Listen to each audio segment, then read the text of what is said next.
عالمی بینک نے پاکستان کے لیے $1 ارب قرض کی منظوری دے دی۔ $1 ارب قرض کی منظوری عالمی بینک نے داسو ہائیڈرو پاور پروجیکٹ کے لیے دی ہے۔ اضافی فنڈز کی منظوری داسو ہائیڈرو منصوبے کے فیز 1 پر خرچ کی جائے گی۔ عالمی بینک کا کہنا ہے کہ منصوبے سے بجلی کی سپلائی میں بہتری اور توسیع ہوگی، ساتھ ہی عوام کو سماجی و معاشی سہولیات تک رسائی حاصل ہوگی۔ داسو ہائیڈرو منصوبہ پاکستان کے لیے گیم چینجر ثابت ہوگا، اس سے پاکستان میں سستی بجلی پیدا ہو سکے گی۔ ورلڈ بینک کے مطابق منصوبہ مکمل ہونے پر 4320 میگا واٹ سے 5400 میگا واٹ بجلی پیدا ہوگی۔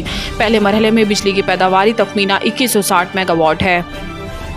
عدت میں نکاح کیس ہو سکتا ہے جج کی کیس سے الگ ہونے کی وجہ درست نہ ہو۔ اسلام آباد ہائی کورٹ باندی chairman P T I Imran Khan اور ان کی اہلیہ بشریٰ بی بی کی عدت کے دوران نکاح کیس میں سزا کے خلاف اپیلوں سے متعلق درخواستوں پر رجسٹرار آفس کے اعتراضات کے ساتھ سماعت اسلام آباد ہائی کورٹ کے جسٹس میاں گل حسن اورنگزیب نے کی۔ قبل ازیں رجسٹرار آفس نے اعتراض عائد کیا تھا کہ سیشن کورٹ میں معاملہ زیر التوا ہونے پر ہائی کورٹ کیسے سماعت کر سکتی ہے، تاہم عدالت نے دونوں درخواستوں پر اعتراض ختم کر دیا۔ بشریٰ بی بی کی جانب سے دائر درخواست میں موقف اختیار کیا گیا ہے کہ سیشن کورٹ میں زیر التوا سزا معطلی کی درخواست پر ہائی کورٹ کا فیصلہ کرے۔ اسی طرح عمران خان کی درخواست میں استدعا کی گئی ہے کہ کیس واپس بھیج کر سیشن جج شاروخ ارجمند کو محفوظ فیصلہ سنانے کا حکم دیا جائے۔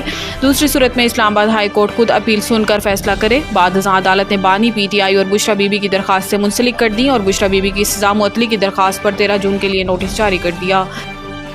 مقامی ماہرین نے آئی ایم ایف کا متبادل معاشی منصوبہ پیش کر دیا۔ آئی ایم ایف حکومت پر اگلے مالی سال میں مزید 2000 ارب روپے کے ٹیکس عائد کرنے کے لیے زور ڈال رہا ہے۔ اس مقصد کے لیے آئی ایم ایف نے حکومت پر ٹیکس ریٹس میں اضافہ کرنے پر زور دیا ہے۔ ایسے میں مقامی ماہرین نے آئی ایم ایف کے متبادل ٹیکس تجاویز پیش کی ہیں، جن میں ٹیکس ریٹس میں اضافے کی بجائے انکم ٹیکس میں کمی اور کچھ استثناءوں کو ختم کرنے کی سفارش کی ہے، اور اس طرح ٹیکس آمدن میں 1.2000 ارب روپے کے اضافے کی گارنٹی دی ہے۔ پاکستان انسٹی ٹیوٹ آف ڈیولپمنٹ اکنامکس پائیڈ اور پالیسی ریسرچ انسٹی ٹیوٹ آف مارکیٹ اکانومی پرائم کے ایک کنسورشیم نے آئی ایم ایف کے مطالبات کو پورا کرنے کے لیے ٹیکس سٹرکچر میں اصلاحات کے لیے اپنی تجاویز پیش کی ہیں۔ اس کنسورشیم میں سابق governor State Bank Shahid Kardar, سابق I M F official doctor Naeem ul Haq, نمایاں ٹیکس ایکسپرٹ ڈاکٹر اکرام الحق اور شبر زیدی اور سابق WTO آفیشل منظور احمد جیسے مقامی ماہرین شامل ہیں۔